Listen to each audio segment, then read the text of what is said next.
pile 1, pile 2, or pile 3. For pile 1, it's like someone who went through like a really intense transformation, went inward, like shifted their values from being kind of like fake and removed to becoming like stable inward and wanting to be more stable, like instead of just dating around, like they're kind of thinking about stability and conventional things like marriage. And then this is like creating this radical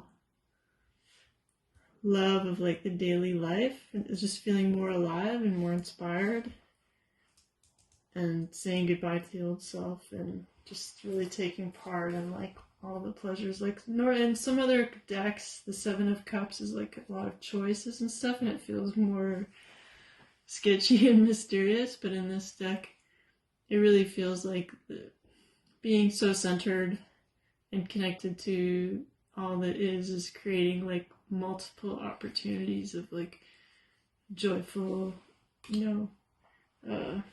experiences in life.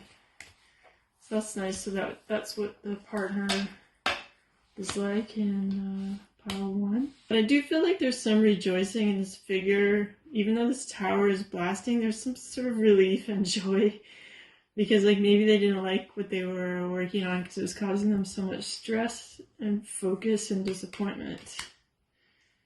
So now, even though they've like lost a bunch of stuff, they're feeling kind of like happy and interested about like what's coming next. And now they're embodying more of an energy, like just that maybe they don't have a lot right now, but they're owning themselves, kind of thing. Like they're like, this is who I am, this is what I am, and that's enough. And I'm going forth with that. Like their self-esteem has improved, and it's opening up avenues of inspiration of like where to go next. And they feel like they have more choice than they did before, and it's nice for them to be out of this struggle, even though it happened in like a really sharp kind of way. Yeah, and now they feel like they have more options. Maybe there was like a breakup of a relationship, and now they're enjoying like having their power back. Yeah, so this person went through like a lot of stuff, but ended up in a place of personal strength and integrity and authenticity at the end of it. So that's part 2.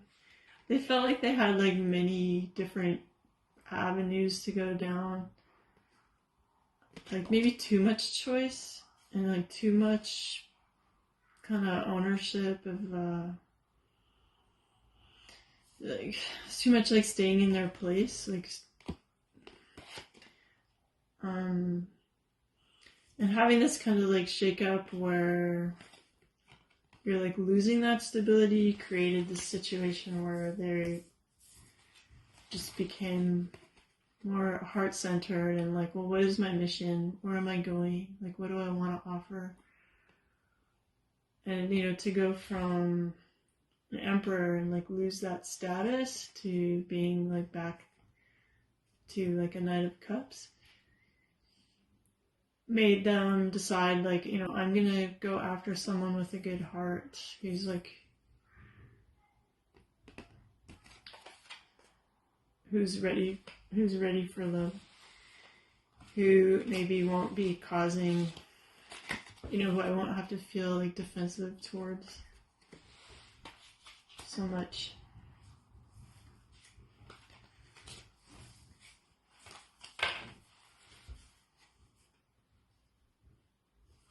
So it's kind of sweet to, go back to basics like in a loving manner and go after someone who's like in a similar mindset, who like also wants love right now. But it's maybe some like a feminine that has more status, maybe more money than them, and you know, because I think with the pandemic, a lot of people have had like changes in work and things like that, so it really shook things up and created like some chaos and stuff.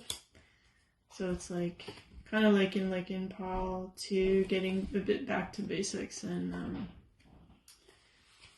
offering something real and like heart-centered.